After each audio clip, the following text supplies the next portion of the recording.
Abra sua Bíblia em Efésios, capítulo 6. Efésios, capítulo 6, a partir do verso 10.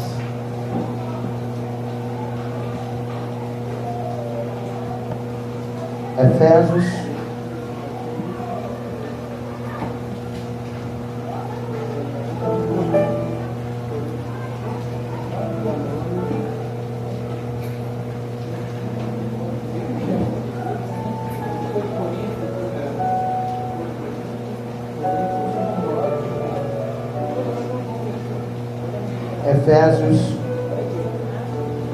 capítulo 6, a partir do verso 10. Isso.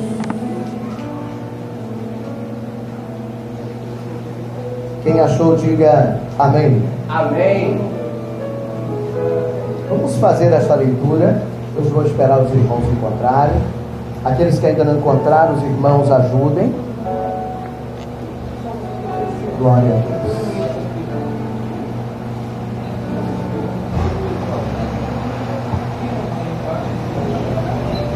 Efésios capítulo 6, a partir do verso 10.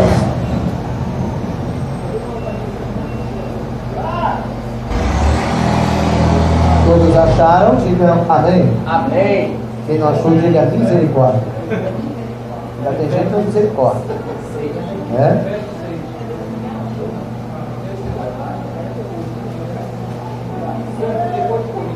Ele diz assim, isso, está achando ali, vamos lá. Isso, achou? Isso, todo mundo juntinho. Depois que vocês acharem, vou dar uma dica, não perca. Tá bom? Amém. Depois que vocês acharem, não perca. Por favor, marque aí, bota o dedão, bota um pedaço de papel, porque nós vamos continuar lendo. Então ninguém fecha a Bíblia, né? Vamos lá? Ele diz assim a palavra do Senhor: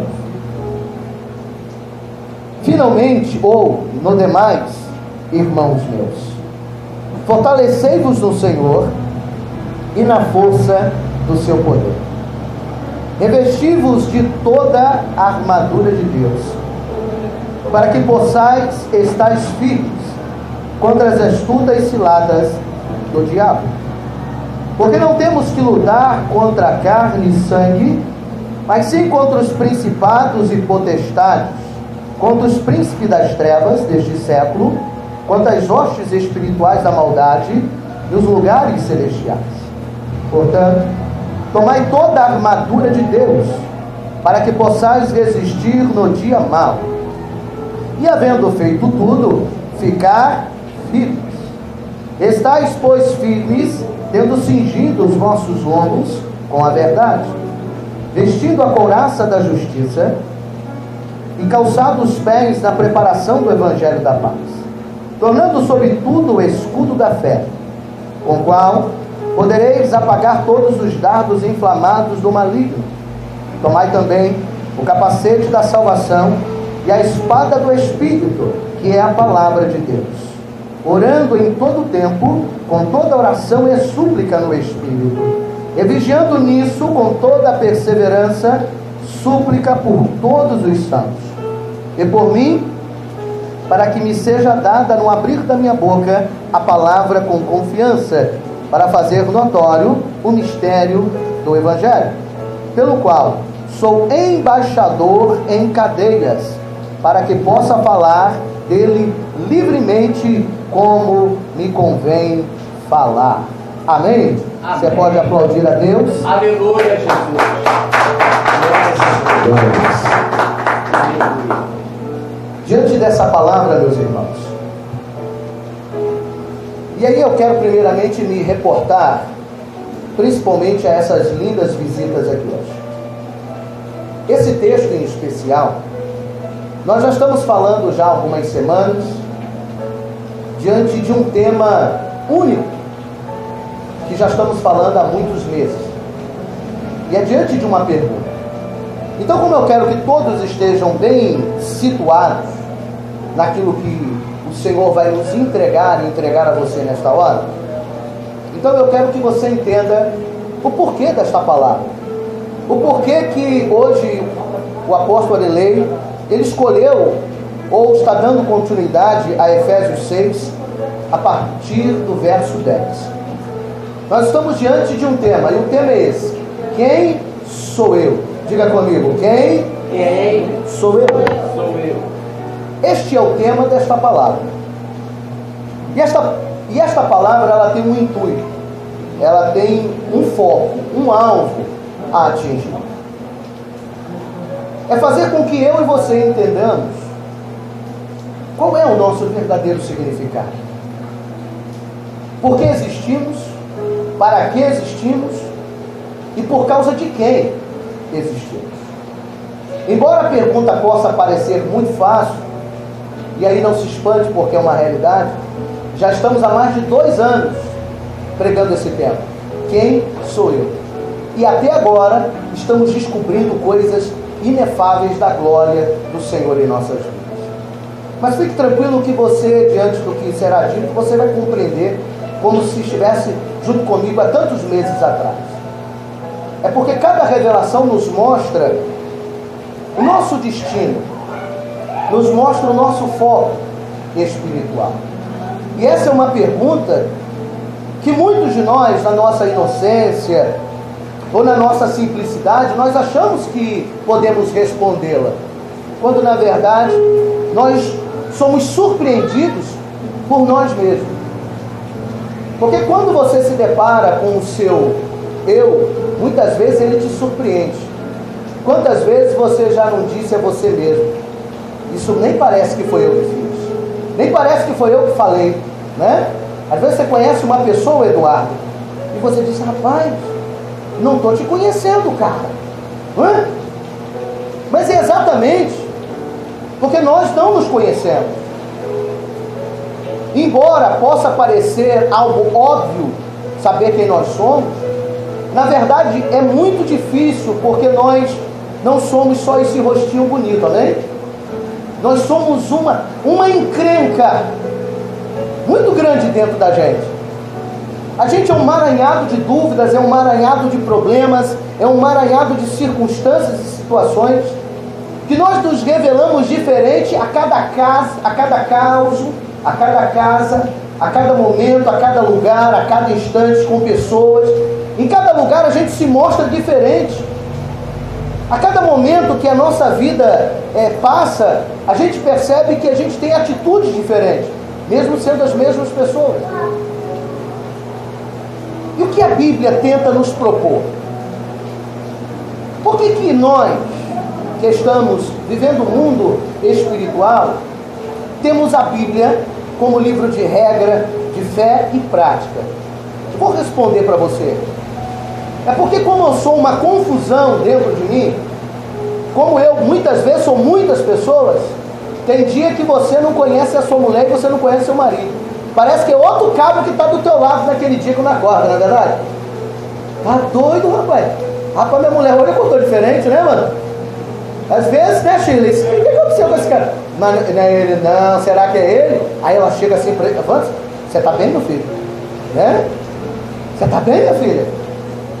Tem hora que a gente parece que acorda com outra pessoa do nosso lado. E a gente estranha, por causa das mudanças que nós temos todos os dias. O nosso temperamento, ele é muito estranho, ele é muito esquisito. E como que a gente consegue tentarmos sermos a mesma pessoa todos os dias? Ou tentarmos ser alguém que seja alguém que tenha domínio sobre você mesmo? Só tem um jeito: é conhecendo a palavra. Porque é a palavra que vai dar direção, é a palavra que vai nortear. É por isso que eu uso a Bíblia, é por isso que nós vivemos a Bíblia, é por isso que a Bíblia diz que eu e você temos que meditar de dia e de noite, porque nós e os nossos pensamentos muitas vezes nos traem. Por isso que a Bíblia diz que o coração do homem, ele é enganoso. Por quê? Porque somos movidos a sentimento. E esse é um perigo muito grande. Às vezes a nossa vida toda ela, irmão. Tem gente que a gente olha para ela e diz, meu Deus, mas essa pessoa não acerta nunca. Essa pessoa, ela tem tudo para dar certo, mas ela está sempre dando errado. Ela é uma pessoa boa, ela é uma pessoa legal, ela é uma pessoa que todo mundo gosta dela, mas parece que tem algumas coisas na vida dela que não funcionam. E muitas das vezes isso acontece porque ela não tem um norte, ou seja, ela não tem um rumo, ela não tem uma base, um porto seguro. Ela é movida pelos sentimentos que todos os dias batem em nossa porta. E nós, como filhos de Deus, eu vou falar disso já já, como amigos de Deus e como discípulos de Deus, precisamos entender quem nós somos e o porquê nós temos que nos basear na palavra. É porque é ela que vai acalmar a nossa tristeza e limitar a nossa alegria. Ué, apóstolo, não entendi. Acalmar a minha tristeza eu gostei. Agora, limitar a minha alegria? A Bíblia diz que é melhor estar numa casa em luto do que numa festa. O que isso quer dizer? É que quando estamos muito eufóricos, muito alegres, muito satisfeitos, naquele dia, naquele momento, você tem tudo para fazer uma bobagem. Você tem tudo para errar, porque você está muito feliz. A pessoa, quando está muito feliz, ele dá a roupa do corpo, ele abre a porta da casa dele para todo mundo, ele empresta dinheiro, é uma maravilha, ele está feliz demais. Não é assim? Você só não empresta porque não tem, mas se tivesse, não é verdade? Porque a gente está alegre. Eu tenho certeza que o Walter é um cara tão bom, que se ele estivesse muito alegre, eu pedisse R$200, ele me emprestar. Tamanha a alegria dele. Depois ele ia ver que ele havia emprestado. Mas fica tranquilo que é te pagar, tá bom? Aleluia. Fique em paz. Mas o que eu estou tentando nesta brincadeira dizer com isso? É que até a nossa alegria, embora você nunca tenha pensado assim, a minha e a sua alegria nos atrapalha. Porque a minha e a sua alegria, muitas vezes, sobressai a razão. Até a nossa alegria tem que ser controlada por Deus. A nossa festa tem que ser comedida. Porque nós não sabemos qual é o dia mau e como este dia mau virá. Você vai perceber que tem um ditado aí fora que diz o seguinte: dia de muito véspera, não é assim? Dia de muito véspera, não é, Wanda? Não é assim? Wanda conhece muito esse ditado, né? Isso aí que me ensinou foi vovô. Mas tem um jovem que aprendeu isso de uma forma muito especial. O nome dele é José. José, quem não conhece a história dele, não vou contar a história, mas José, quando ele está prestes a viver um dos momentos mais alegres e felizes da vida dele, esse momento ele está onde? Ele está na cadeia. Ele está preso. Ele está no momento triste. Ele está no momento horrível. E aí, o rei tem um sonho, e ninguém conseguia interpretar o sonho do jeito que o rei gostaria, do jeito que Faraó gostaria. E aí então, o copeiro lembra-se de um jovem que estava preso há 2 anos, e lembra que aquele mesmo jovem revelou a ele que ele sairia da cadeia, e diria que ele voltaria para o palácio do rei. E aí ele lembrou, bom, se ele revelou o meu sonho, então eu creio que ele será usado para revelar o sonho de Faraó. Eu estou indo na história de José já quase no final dela, né? Então aquele Faraó diz, então manda chamar esse menino. E esse menino vem. Então o Faraó então mostra o sonho para ele. E agora José diz para ele, olha, você terá muitos anos de fartura, mas logo em seguida virá muitos anos de escassez. E você tem que aprender a lidar com isso. E ele diz o seguinte, o que eu devo fazer? Ele diz, olha, você tem que escolher alguém inteligente. Eu não sei se ele falou dele mesmo, né? Você tem que escolher alguém inteligente. De repente, se ele tivesse de terra, você tem que escolher alguém assim, inteligente. Né? Não precisa ser bonito, não. Ele só precisa ser inteligente. Né? Para poder organizar essa bagunça. Ele disse, você sabe que você tem razão? Não, eu sei, porque Deus já havia me revelado. Vai ser você. José. Eu? É você. Oh, vai ser eu. Eu não sei se ele tomou a surpresa nisso, né? E aí o faraó coloca ele como governador. E o que ele faz? Ele guarda uma parcela de tudo que eles colhiam. Ou seja, não permitiu com que a alegria da colheita se transformasse em tristeza no dia da escassez. E quando José guarda toda a colheita e ensaca a colheita e reserva uma parte, e foi enchendo celeiros e celeiros, eles estavam muito felizes, mas José tinha uma ideia: nós não podemos comer tudo, nós não podemos gastar tudo. Amém, Ivan? Não gasta tudo não, meu filho, deixa aquela riqueza lá, guarda um pouquinho, pode entregar na mão da Chile, que ela tem mulher que guarda dinheiro. Amém? Aleluia, se não for, estou profetizando. Né? Só não pode dar cartão de crédito, é um perigo. É sério, é mistério. Mas o que aconteceu naquele dia? A partir daqueles anos de grande abundância, José guardou uma parte. E quando guardou, veio o tempo da escassez. E Faraó alimentou todo o seu povo e ainda alimentou as outras cidades. E foi aí que José novamente se encontra com a sua própria família. E aí todo mundo já conhece essa história. O que eu estou tentando dizer aqui hoje? Que a palavra nos ensina a viver com inteligência. É verdade. Diga comigo, inteligência é o segredo de uma vida feliz. O segredo de uma vida feliz não é você ter todas as vitórias. O segredo de uma vida feliz é você ser inteligente. E tem muita gente que está dentro da igreja e não consegue entender que o seu segredo é buscar a sabedoria do alto, para que quando chegue o dia mau, você não seja surpreendido por ele. E quando o apóstolo Paulo escreve essa carta aos Efésios, ele está tentando ensinar o povo a se proteger, a se guardar. O que nós estamos precisando aprender hoje na igreja não é saltar, pular e falar em línguas, tudo isso é um processo espiritual diante de cada um particular. Mas o que nós precisamos aprender é viver uma vida de inteligência e devoção àquele que nos dá a saída no momento que estamos encurralados.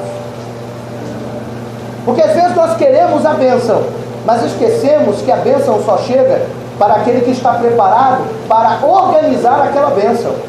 Sabia que tem muita gente que Deus não pode nem abençoar? Porque se Deus abençoar, Ele vai jogar fora da mesma medida que Ele recebeu. Tem gente que não sabe lidar com a bênção. Tem gente que não sabe se comportar diante de uma grande vitória. Ele acaba se perdendo no meio da sua própria alegria. E o que a Bíblia faz? A Bíblia começa a me dar direções. O que a palavra faz? A Bíblia começa a me dar uma nova mente, uma mente inteligente, uma mente para lidar com os meus medos e também com as minhas alegrias. Porque geralmente quando estamos muito felizes, nós esquecemos que toda felicidade, ela pode ter um lado ruim. Todo lado bom, aprenda uma coisa, todo lado bom tem um lado ruim para você que não sabe. Vamos perguntar aqui para o Eduardo: você tem carro? Não tem carro. Se você gostasse, se você pudesse ter um carro agora, estou profetizando, vai que você vai na sua porta e aparece um carro. Qual carro você gostaria? Fala o nome. Um Gol? É um cara simples, né? Humilde ele. O importante é sair da curva, né, meu filho? Eita glória! Ainda mais no dia de hoje, mistério. Mas fica tranquilo, você vai para casa e dobrou hoje, amém? Motorista particular, ô glória! Mas imagina o seguinte, Eduardo: Deus te dá o gol e você vai vibrar como um gol. Aleluia! Não! Vamos encenar aqui a vitória, amém? O gol chegou, Eduardo. Como é que você faz, Eduardo? Ô, Eduardo, assim Deus não vai te dar nada, cara. O gol chegou, Eduardo. Como é que você vai? Eita glória! Não é verdade? Você é flamenguista? Não. Você vai mudar, você muda até de time nessa hora. Mas deixa eu te contar a história triste, Eduardo. O carro é uma benção, não é uma benção?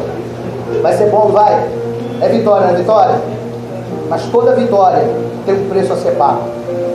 Sabe o que vai acontecer quando você vai ganhar um carro? Você vai ter que separar todo dia dinheiro para botar combustível. Já não é muito bom. Sabe o que vai acontecer todo final do ano? Você vai ter que ter um dinheirinho separado para pagar o IPVA dele. Sabe o que vai acontecer durante todo esse ano que você pagou o IPVA? Você tem que ficar atento para não tomar multa.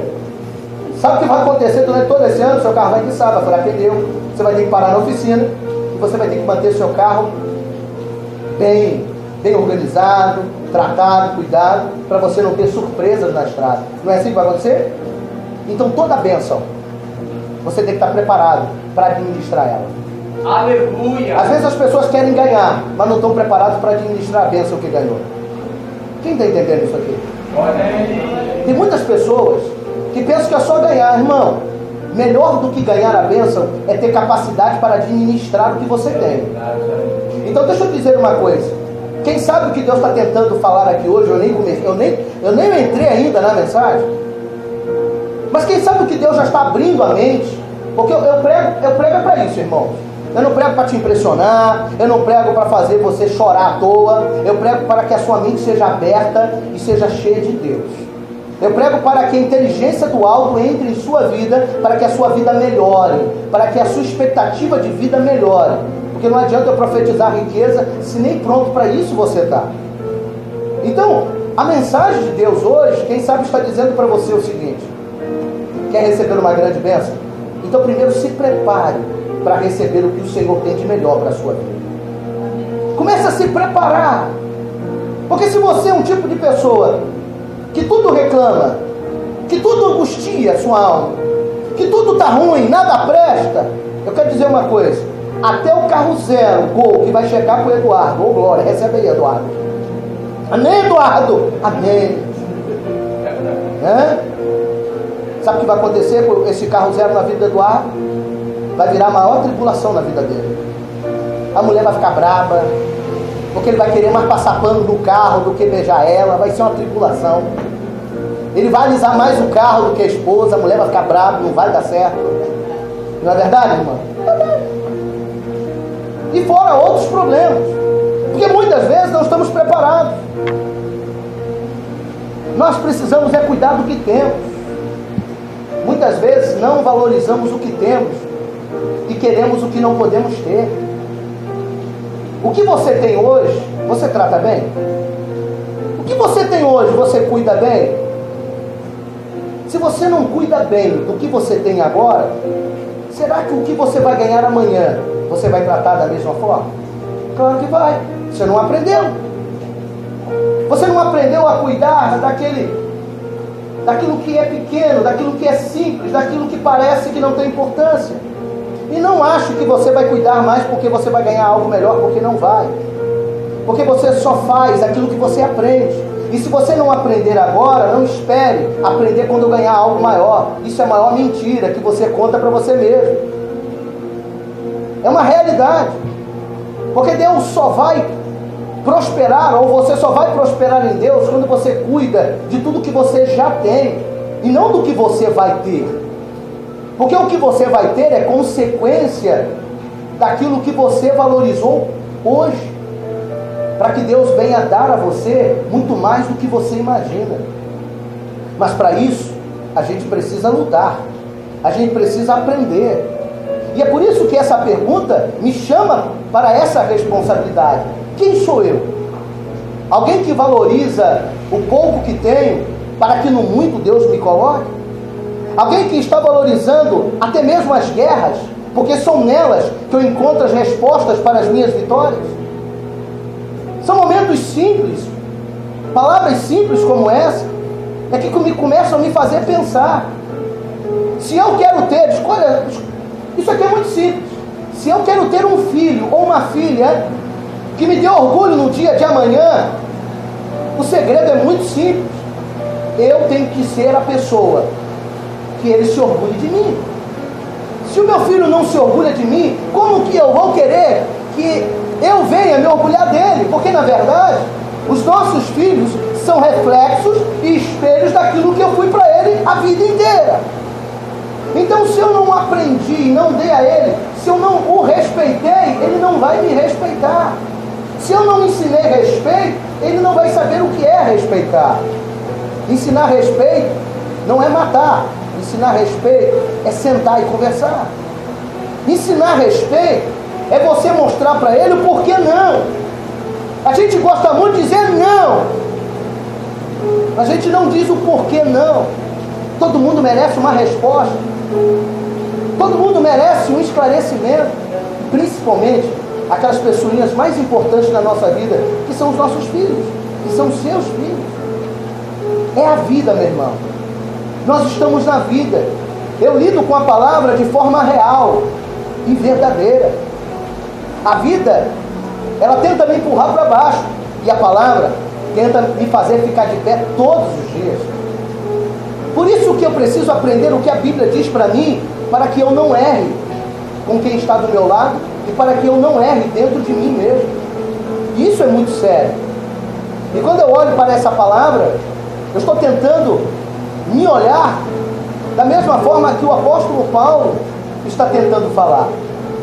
Porque nós estamos diante de uma sequência de algumas respostas. Porque quem eu sou para Deus? E aí eu só vou passar, não vou poder explicar, mas entenda. Existem apenas 3 ou 4 tipos de pessoas que o Senhor realmente tem um prazer nelas. As demais são apenas nomes que fazem parte do nosso dia a dia. Quem sabe outro dia eu vou poder falar. Mas Deus, se você falar ou perguntar quem sou eu diante de Deus, primeiro, Deus não chamou crente. Em momento nenhum na Bíblia você vai ver Deus chamar crente. Quem sou eu, evangélico? Deus também não chamou evangélico. Deus não tem compromisso com o evangelho. Deus não tem compromisso com protestante, com gospel, com a multidão. Deus não tem compromisso com alguns tipos de pessoas que existem hoje dentro da igreja. Pessoas que mais atrapalham o evangelho do que resolvem. É por isso que muitos de vocês podem estar olhando para mim e lembrando de algumas pessoas que te decepcionaram quando ele dizia: ah, eu sou crente. E aí você se decepcionou com ela. Realmente ele era crente. É por isso que você se decepcionou com ela. Porque ela não entendeu o que ela era, o que ela precisava ser de verdade. Você sabe quais são as 3 ou 4 tipos de pessoas que realmente Deus olha para elas? É o que está na Bíblia. E Deus, quando olha para nós, Ele nos chama de filhos, filhinhos. Então eu tenho que ser para Deus filho dele. E filho, respeito o pai, honro o pai. Eu tenho uma intimidade com o meu pai. Eu honro o meu pai. Então eu não sou evangélico, ele tem uma igreja. Irmão, não é todo mundo que está dentro da igreja que vai ser salvo. Estou cansado de dizer isso. Eu só estou repetindo porque tem muito visitante. Eu quero que ele entenda onde eu estou caminhando. Todo evangélico vai para o céu? Não. Mas por quê? Porque ele está preso à religiosidade. Ele está preso à matéria, ele está preso ao que está aqui dentro, ele está preso a uma guitarra, ele está preso a uma bateria, está preso a um microfone, ele está preso à religiosidade. Irmão, religião não vai levar ninguém para o céu. Jesus não criou a religião. Ele é o Salvador. Ninguém é salvo por causa da religião. Ele é salvo por causa de Jesus Cristo, que é o Senhor e Salvador da sua e da minha vida. Essa é a realidade. Sabe o que significa a palavra religião? Religião significa religare, que quer dizer ligar o homem a algo, é uma ponte. Então estar aqui hoje, aí você vai entender o porquê a igreja existe. A igreja, ela institui isso que nós chamamos de religião. Então esta religião, ela liga você, ela faz uma ponte. Ponte para quem? Ponte para o Salvador. Mas quem faz a salvação e quem produz a salvação não é esta igreja. Esta igreja não tem poder para te salvar. Esta igreja não tem poder para colocar o seu nome escrito no livro da vida. Mas essa igreja, ela tem autoridade para te ensinar como ter o seu nome escrito no livro da vida. Aleluia! É diferente. Nós ligamos você a Jesus, você a Deus. Quem está entendendo isso, diga amém. Amém. São algumas verdades que muitas vezes no púlpito não é falado. É tanta prosperidade, é tanto tama, recebe, é teu, é só vitória, tama o gol que o gol é teu. E Deus que é bom nada. E aí as pessoas não aprendem a amar a Deus. Você sabe o que as pessoas aprendem? Amar as coisas. Aprende a amar aquilo que não tem valor. Deus ensinou a você amar, sabe quem?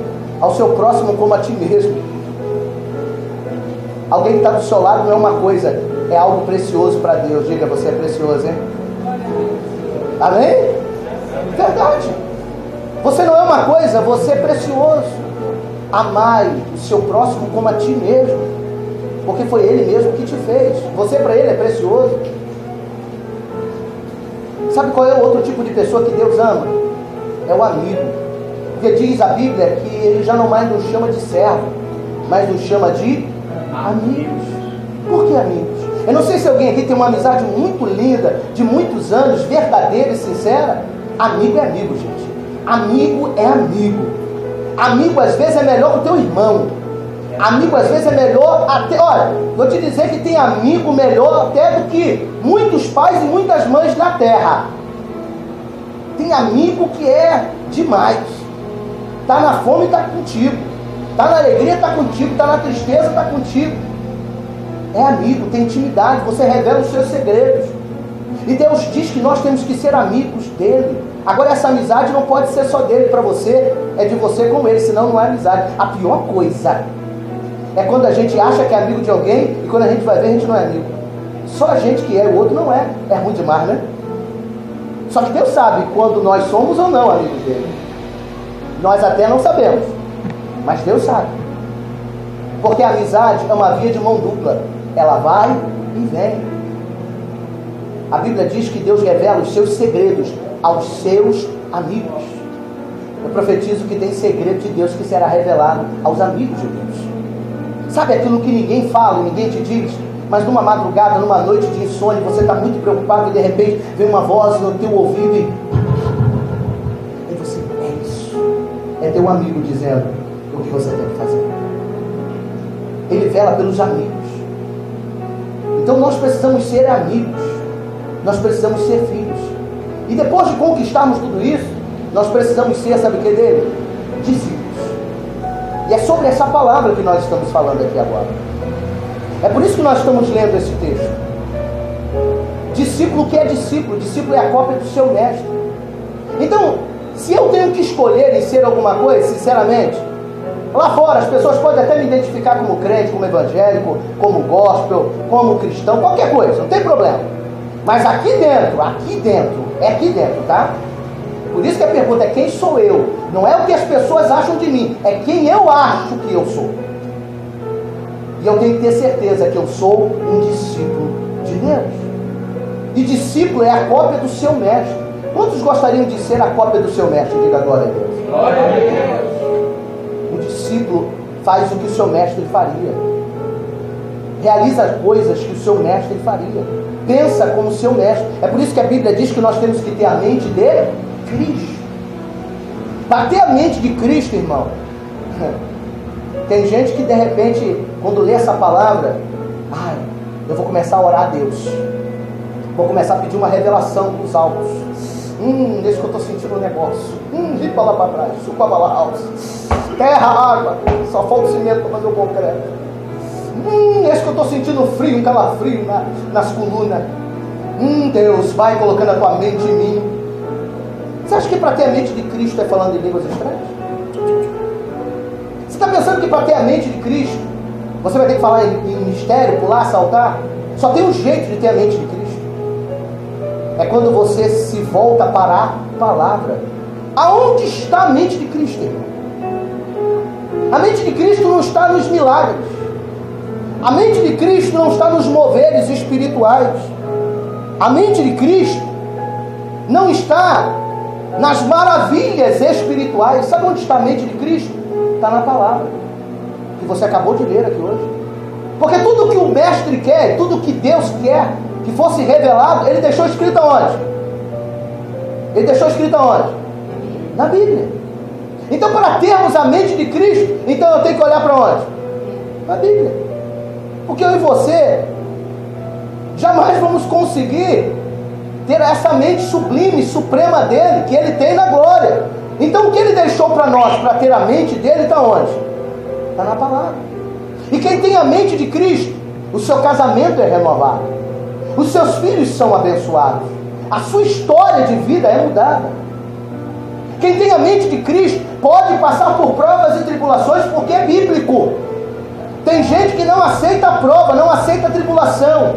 Você não pode morrer com ela. Agora entenda uma coisa. O próprio Jesus disse: no mundo tereis moleza, alegria e felicidade o tempo todo. Foi isso que Jesus disse? Não. Ah, não foi não? Ué, meu Deus, minha Bíblia está errada? O que está escrito na Bíblia lá? Hã?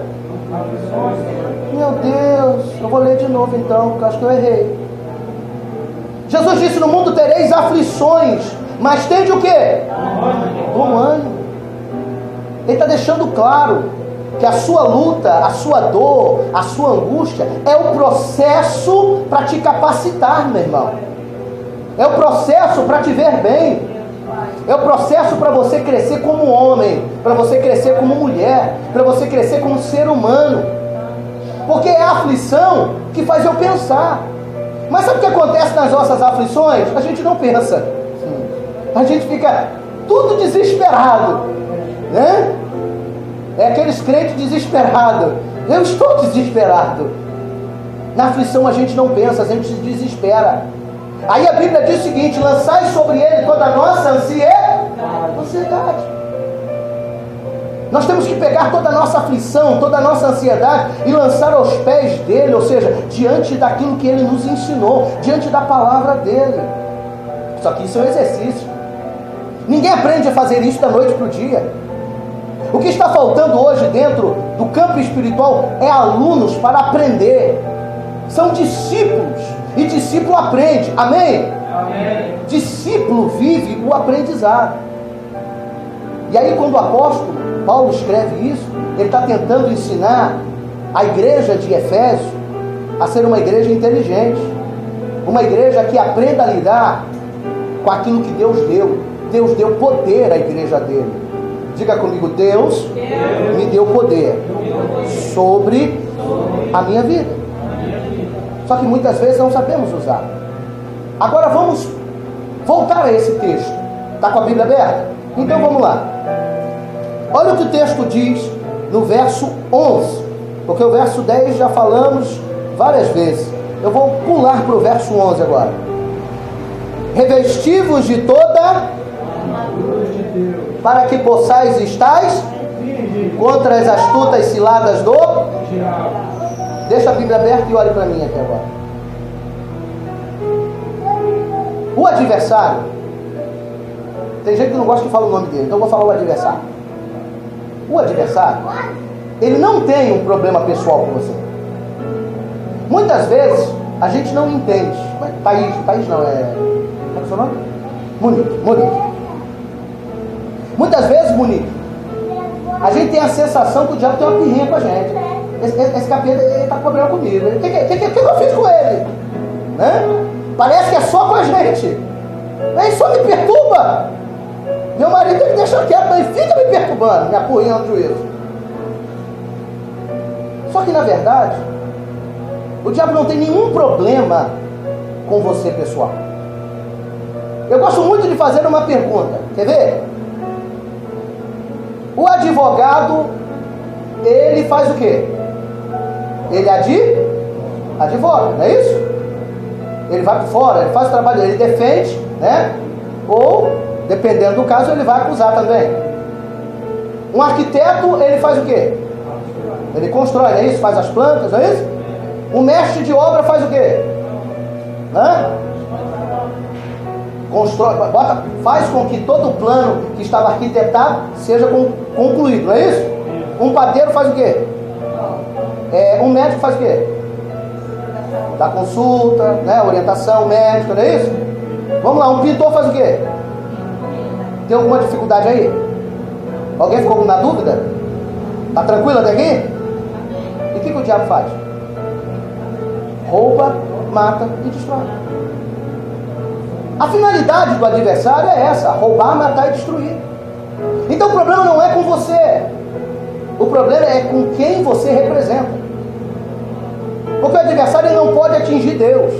Diga comigo: o adversário, ele não pode atingir Deus. Então ele tenta atingir aquilo que ele criou. aquilo que Deus fez de mais perfeito. Então ele tenta te atingir para atingir o Criador. Então quando o adversário ele tem um problema com você, não é com você. Que a gente tem uma expectativa e acha que o adversário ele tem um problema com a gente. E não tem. Porque quando ele consegue entristecer um dos filhos de Deus, ele entristece a Deus. Ele magoa a Deus, ele fere a Deus. Porque Deus chora quando você chora. Deus se entristece quando você está triste. Deus, ele sente a tua dor. É por isso que a Bíblia diz que quando você está triste, está angustiado, o Espírito Santo, o Espírito de Deus, ele pega os gemidos, os teus gemidos, as tuas dores, com gemidos inexprimíveis e leva até a sala do trono, ou seja, leva até Deus. Deus sabe quando você está mal. Deus sabe quando você não está bem. E é onde começa a grande luta, a grande batalha. Então o que Deus está ensinando os filhos dele na palavra? Ensina os seus filhos a se defenderem do mal. Então o problema não é pessoal, o problema é espiritual. Diga comigo, o problema não é pessoal, é espiritual. Quando ele olha para essa palavra, ele está dizendo exatamente o porquê que nós temos que nos fortalecer no Senhor e na força do seu poder.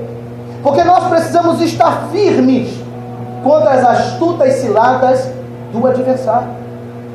Porque o que não falta são adversidades que ele cria na sua vida.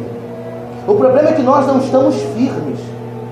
Nós não estamos fortalecidos no Senhor. E aí é por isso que toda adversidade que ele apresenta, nós aceitamos. Nós recebemos, nos aflige, nos angustia, nos magoa, nos perturba e nos joga no chão. Então hoje o conselho de Deus para você hoje é aprender a usar as armaduras dele sobre a sua vida.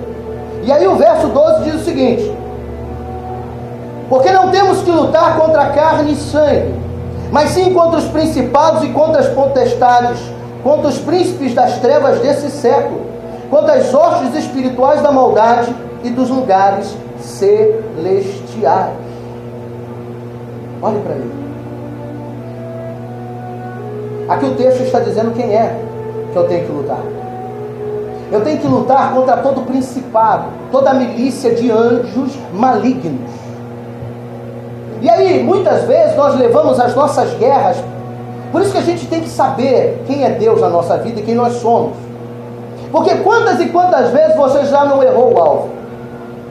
Isso aqui para mim é tão profundo, tão maravilhoso, ao mesmo tempo tão simples. Muitas vezes na nossa vida, nós pecamos e erramos ainda mais. Já está errado. E aí a gente consegue piorar o erro. Nós temos um grande talento de piorar o que já está ruim, de escangalhar o que já está quebrado.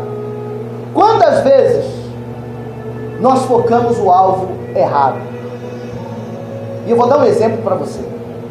Porque a Bíblia está dizendo que nós não temos que lutar nem contra a carne e nem contra o... Então deixa eu fazer uma pergunta aqui.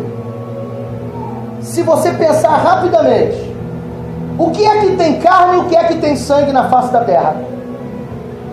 Vamos lá, vamos ver se você vai pensar comigo. Pede a revelação aí agora. O que é que na sua mente assim, pai, desça com revelação na mente dos teus filhos agora. O que é, se você pudesse falar rápido? Charada, o que é que tem carne e sangue, está perto de você, o que é que você diria? Hã? Meu Deus, que revelação. Então o que é que tem carne e sangue? O ser vivo. Agora, será que Deus está falando aqui para animais? Para o cachorrinho que está ali sentado só relaxando? Ele está falando para quem?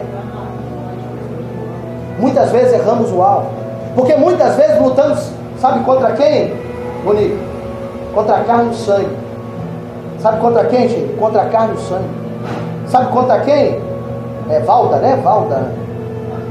Vanilda. Estou acertando, chego lá. É bem perto. Quase igual. Muitas vezes nós achamos que a nossa guerra é com quem está do nosso lado. Às vezes a Monique pode achar que a guerra é com o Eduardo pode achar que a Monique O Wanderson pode achar com a Sheila pode achar quem é com o Anderson. A Cris pode achar com as mãos pode achar com a Cris. E aí vai, a confusão, um angu de caroço danado. A Thaís pode achar com o Anderson, não é isso, Anderson? O Anderson pode achar com a Thaís. Mas imagina, a Wanda pode achar com alguém que ela conhece, que eu não sei quem é, então é essa pessoa mesmo, aquela pessoa. Né? Isso é sério. A gente está rindo, mas não tem coisa pior do que a gente errar o alvo. Porque a nossa luta no reino espiritual não é contra carne e sangue, mas contra principados, contra potestades nas regiões celestes. Ou seja, há uma visão espiritual da maldade que nós não enxergamos. E nós achamos que o problema são pessoas, e não são. O problema são demônios. Quer que eu te mostre uma coisa? Por exemplo, quem aqui já viu uma tourada? Quem aqui já viu na televisão uma tourada? Levanta a mão. Mas ninguém nunca viu. Mas sabe quem? Vou perguntar de novo. Você sabe o que é uma tourada? Vamos lá, levante a mão. Quem não sabe, levante a mão. Quem não sabe, então eu vou mostrar para vocês como é que é. Então vamos lá. Osmar, eu acho que vai ser tu mesmo. Já que ninguém sabe, eu vou ter que mostrar, né, irmão? Eu quero que todo mundo saia aprendendo. Vem cá, Osmar. Ô, Jesus. Vai entrar num vento que faz gosto. Mas com ele eu posso fazer, porque ele sou eu. Amém? Então se liga aqui no mistério. Pena que o espaço aqui é curto, mas presta atenção, fica ligado. O que eu vou ensinar é simples, mas é profundo. Se você aprender, a tua casa e a tua família não será mais a mesma a partir de hoje. Uma tourada, ela tem alguns elementos. Primeiro, ela tem um touro. Touro é aquele animal, né, forte, robusto. Todos sabem o que é um touro, não sabe? Depois tem um toureiro. Toureiro, você sabe que é aquele rapaz, né, que vem com aquela roupa esquisita, aquele chapéuzinho na cabeça, com um pano vermelho na mão. Amém, amém? Tá tranquilo até aqui? E também tem o quê? Tem a arena. Não sei porque que o Vanzo está rindo. Ele está pensando que Deus está dando a revelação para ele. Né? Então tem uma arena. E na arena tem uma plateia. E aí qual é a função do toureiro? É fazer com que o touro passe através dele. E toda vez que o touro passa, o que que acontece? Aqui não tem aqui. Deixa eu ver se tem. Tem. Ah, não tem isso aqui. Finge que isso aqui é uma espada, um punhal, ok? Isso aqui é o quê? Isso. Vocês têm uma criatividade maravilhosa. E toda vez que o touro passa, o que que acontece? O toureiro dá uma espadada, uma punhalada nas costas do touro. Até aqui tudo bem? Tá tranquilo até aqui? Então tudo bem. E a plateia, ela vibra. Quando o touro passa e o toureiro faz o seu show, o que que acontece? O pessoal vai ao delírio. O pessoal, olé, não é assim? Né? Quando o touro passa, vamos fazer um ensaio. Quando o touro passa, o que que acontece? Olé! Isso, tá bonito esse ensaio, aleluia. Vamos de novo, agora o touro vai passar do outro lado, como é que é? Não, essa não valeu não, irmão. Faz um touro direito, faz uma tourada direita aí. Vamos lá, atenção, o touro passou! Olé! Riba, riba, riba, riba. Vai falar mais riba, riba, riba, é batizado com o Espírito Santo, querido. Você nem sabe o quanto o Espírito Santo está te ensinando aqui nessa noite. Porque de uma coisa eu tenho certeza. Se de uma coisa eu não vim para fazer graça, mas encher você da graça. Amém? Escute isso aqui. Então nós temos todos os instrumentos necessários. Nós temos a plateia. Quem é a plateia? Faz olé! Olé! Isso. Nós temos o toureiro, que sou eu. Nós temos o punhal. Faltou quem? Hã? Eu não sei porque que você riu. Amém? Vai ficar bravo. O touro é grande, irmão. Agora escute isso aqui. Quando ele passar por mim, tá certo? Quando ele passar por mim, você vai fazer o quê? Muito bem. Então você já sabe o que você tem que fazer, né? Sim, senhor. Muito bem.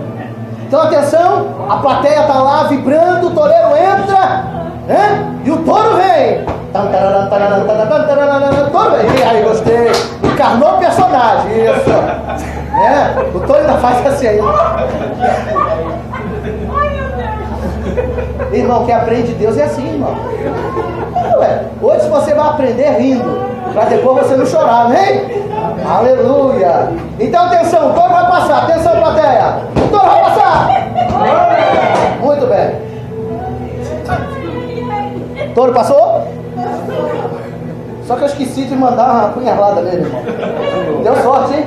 Então vamos passar agora de novo, ok? Não é pouco não, hein? O touro passou. Vamos lá, 1, 2, 3.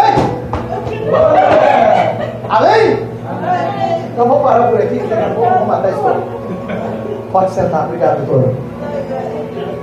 Fica tranquilo, Wanda, da próxima vez é tu. Agora a gente riu do touro. Agora deixa eu mostrar quem é o touro aqui. O Eduardo adorou o touro. E o Anderson então? Chegou a ficar rosa. Mas vou tirar a alegria de vocês já já. Adivinha quem é o touro da história? Sou eu e você. Todo mundo ficou sério, viu? Ninguém riu mais. Nessa história, o touro é você. O toureiro, que sou eu, representei o adversário. E sabe quem é este pano que estava na minha mão e que ninguém deu nada por ele? Mas era o que atraiu o touro todas as vezes? É a carne, é o sangue, que muitas das vezes nós brigamos contra ele ou contra ela. Ou seja, muitas vezes focamos nas pessoas. Esta pessoa, sabe aquele irmão, aquele tio, aquela tia, aquele vizinho, aquela pessoa que é usada pelo cão, usada pelo cão para te atrair. Quem está entendendo essa visão? O adversário, ele usa pessoas, ele usa pessoas para tentar tirar você do foco. Então ele usa pessoas, mas quem é o verdadeiro inimigo daquele touro? Se o touro abrisse a mente, se o touro pensasse um pouco mais, e aí eu vou perguntar para pessoas que são inteligentes aqui hoje: quem é de verdade o verdadeiro inimigo daquele touro nas touradas? É o pano vermelho? Quem é o inimigo dele? Quem é o inimigo dele? Sim, esse demônio está representado por quem? Pelo toureiro. Então, se o touro descobrisse que o verdadeiro inimigo dele era o toureiro, ele não passaria pelo pano. Sabe o que eu estou tentando dizer para você? É que a nossa luta não é contra a carne e nem contra o sangue, mas contra principados e potestades. Sabe aquela luta que se levanta na sua casa, no meio das suas amizades? Sabe aquelas adversidades que você não entende? Você, o que está acontecendo? Isso não é normal. E a nossa atitude é imediata. Por quê? Porque estamos despreparados. Não entendemos o que a Bíblia está nos dando direção. E a primeira coisa que nós atacamos, e é o que o adversário faz, porque todas as vezes que você passa pelo toureiro, sabe o que acontece? Você acerta o alvo errado, você acerta o pano. O pano é uma pessoa, o pano é alguém que você deveria amar, que você deveria ministrar, que você deveria fazer algo para mudar o quadro daquela situação, mas você não sabia disso, então você acerta o alvo errado, e quem deveria ser o seu alvo você nem viu e nem percebeu, mas quando você passou por ele, sabe o que o diabo fez em você? Ele cravou nas suas costas, ele pegou o punhal dele e cravou em você. Você já imaginou quantas vezes você já foi apunhalado pelas costas pelo seu adversário? Porque quando você atinge o alvo errado, o diabo aproveita aquela situação e ele te atinge pelas costas, e se você estava mal, pior você fica. Quem está entendendo isso? Eu disse para você que você ia aprender rindo, para depois você não chorar. Sabe, tem algumas adversidades da nossa vida que está claro que tem alguma coisa fora do padrão. Mas a primeira pessoa que a gente atinge é a pessoa errada. Nós temos que, só tem um jeito de vencer o adversário, é atingir a ele, e não aquele que ele está usando. Isso é conceito espiritual, meu irmão. É por isso que ele está dizendo para mim e para você, para que eu possa estar firme contra as astutas ciladas do diabo, porque não temos que lutar contra carne e sangue, mas sim contra principados, contra potestades, contra os príncipes das trevas desse século, contra as hostes espirituais da maldade nos lugares celestiais. Você já viu quanta capetada tem nesse negócio aqui? São cada um diferente do outro, cada um rege uma área. Tem gente que nem sabe disso. Muitas vezes você não tem nem noção de como os demônios, eles agem para tentar te enganar. Quantas astutas ciladas ele arma diante da classificação. Primeiro que demônio não tem nome, meu irmão. Foi o ser humano que colocou o nome dele. É tranca-rua, é chucaveira, pomba-gira, é gira-pomba, sei lá. É tanto nome. Mas isso são nomes terrenos. O que os demônios têm são ordens malignas, determinadas. Tem demônio que existe para derrubar o teu casamento. Tem demônio que é para tirar o teu filho da presença do pai. Tem demônio que é para esfriar pessoas que estão dentro da igreja. Tem demônio que é para tentar arrancar a sua alegria diária. Tem demônio que é para tentar deixar você louco. Tem demônio que é para tentar arrancar a sua alegria de viver. Tem vários demônios e cada um deles tem uma área específica de ação. E muitas vezes estamos desligados. Nós temos que estar atentos, porque a nossa luta não é contra pessoas. A sua luta não é contra pessoas da sua casa, da sua família, mas é contra todos os principados e potestades que se levantam contra o teu marido, que é uma bênção, contra a tua esposa, que é uma bênção, contra o teu filho, que é uma bênção, contra o teu pai e a tua mãe, que é uma bênção. Eles só não sabem disso muitas vezes. Quantas pessoas estão vendo seus casamentos acabarem, as suas famílias sendo destruídas, porque não perceberam que eles estão atingindo o alvo errado. Sabe o que acontece no final? Quando o touro não descobre que ele está sendo usado, ele acaba no final daquela tourada, no canto da arena, ferido, quase à morte. É assim que muitas vezes nós nos sentimos, quase à morte. Parece que as nossas forças se esvaíram. E aí a gente olha para o céu e diz: Deus, o que está acontecendo? E Deus está dizendo: você errou o alvo. Ao invés de você dobrar o seu joelho, de você clamar a mim, porque a Bíblia diz: clamar-te a mim e responder-te-ei e anunciar-te-ei coisas grandes e firmes que tu não sabes. Amém, meu irmão? Fica tranquilo, aqui foi um bichinho que pegou nela, um adversário diferente. Aleluia. Ela não pegou espírito não, amém? Aleluia. Sério. O negócio foi tão forte que pode comparar lá longe. O que nós estamos precisando é acertar o alvo. Nós estamos dando tiro no escuro muitas vezes. E a Bíblia nos ensina a acertar o alvo. A Bíblia nos ensina a caminhar debaixo do alvo. Porque Ele é o caminho, a verdade e a vida. Por isso que Ele hoje, mais uma vez, está nos ensinando o que nós precisamos fazer. Porque quando nós olhamos para isso, nós percebemos que hoje, mais do que nunca, precisamos pelo menos começar a querer entender o que é que está acontecendo. Sabe quando você começa a descobrir quem é você? É quando você se torna mais inteligente. Sabe o que o inteligente faz? Ele não briga sem uma causa. Ele busca entender a causa para depois brigar. Escuta isso aqui. Já reparou que tem aquele tipo de pessoa que diz o seguinte: eu falo mesmo. Vem na minha cabeça, eu falo mesmo. Tudo que sai da nossa boca tem poder. Tanto para abençoar quanto para amaldiçoar. Toda ação que você faz gera uma reação. Um ser espiritual inteligente, ele não fala o que pensa, ele pensa antes de falar. E aí é onde nós temos que exercitar, porque para alguns isso é muito difícil. Tem gente que não tem um filtro, né? Vai direto. Mas é um exercício. Porque se você não exercitar a causa, você nunca vai descobrir o porquê das coisas. Se você nunca buscar conhecer a causa, por que isto está acontecendo?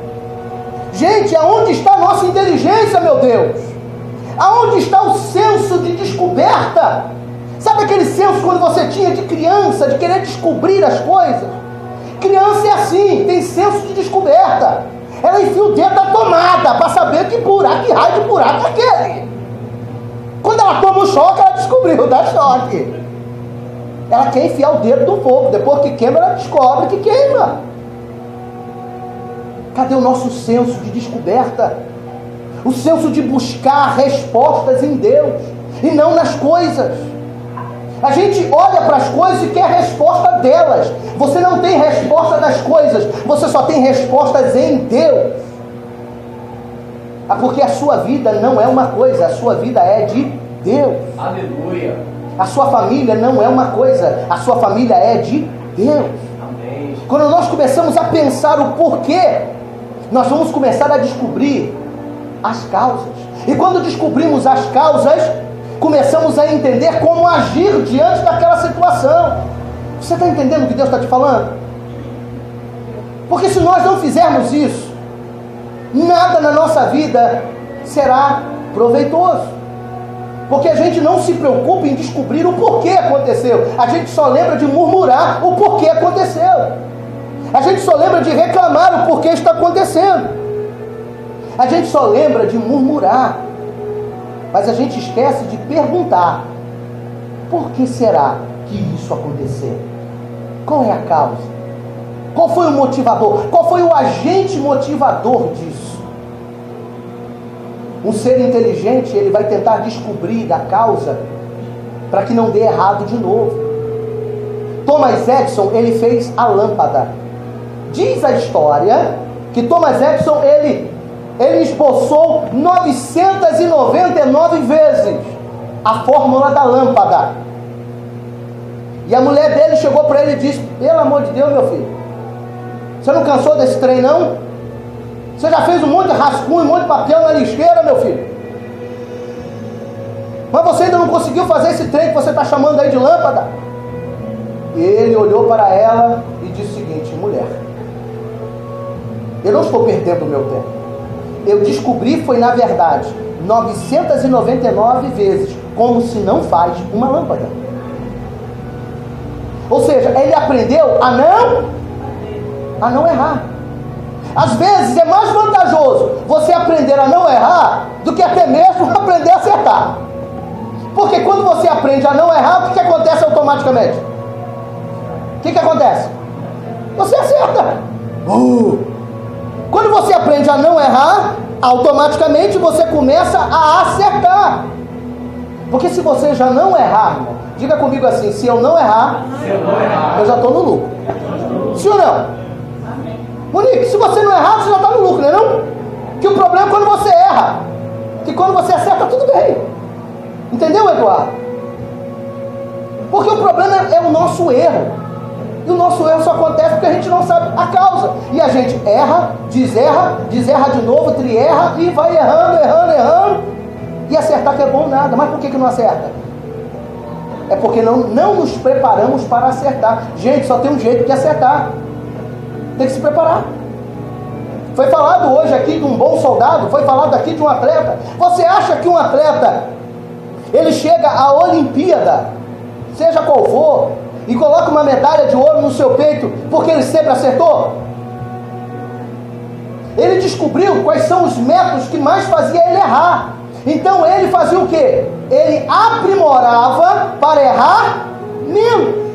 Ao chegar a um ponto de poder dizer: agora eu vou me superar. Um atleta, ele conquista porque ele aprende como não errar. Eu não posso comer isso, eu não posso errar aqui, eu não posso dormir tarde, porque isso aqui é um erro, porque isso vai tirar a minha predisposição. O que nós, seres humanos, precisamos é aprender a não errar. A Bíblia, sabe o que a Bíblia é? A Bíblia é um livro de ensinamento. A acertar? Também. Mas ele te ensina muito a não errar. Você vai ver que a Bíblia, na sua maioria, eu ainda não fiz essa pesquisa, mas vou falar sem medo de errar. A Bíblia mais me ensina a não errar do que acertar. Porque toda vez a Bíblia está o quê? Se ele está te ensinando, ele está te mostrando como não.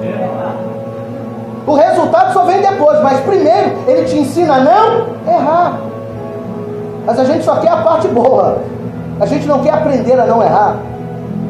A gente já quer saber já acertando. Como é que faz esse negócio? Como é que nós vamos ganhar já sabendo tudo? A gente só vai saber só vai conquistar se nós aprendermos a errar menos, a vacilar menos, a falar menos, a ouvir mais e principalmente clamar mais aquele que é o Senhor Todo-Poderoso sobre a nossa vida. É por isso que Deus, mais uma vez hoje, está nos ensinando isso.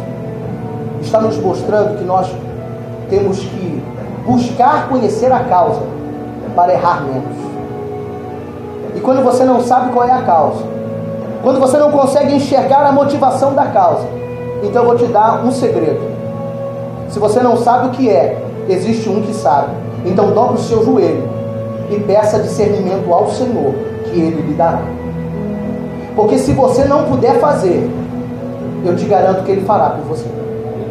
Mas Ele só fará isso se você fizer a sua parte. Ele só resgatará a sua paz e a sua alegria no que você está buscando, se primeiro você se curvar diante dele e dizer: Senhor, eu dependo que o Senhor me revele o que está errado na minha casa, na minha família e na minha história. E se você não conseguir captar o que é, eu te garanto que Ele vai começar a mover céus e terras para que este milagre aconteça na sua casa, na sua família e na sua história. Quem crê nisso, diga amém. Amém. E acabou.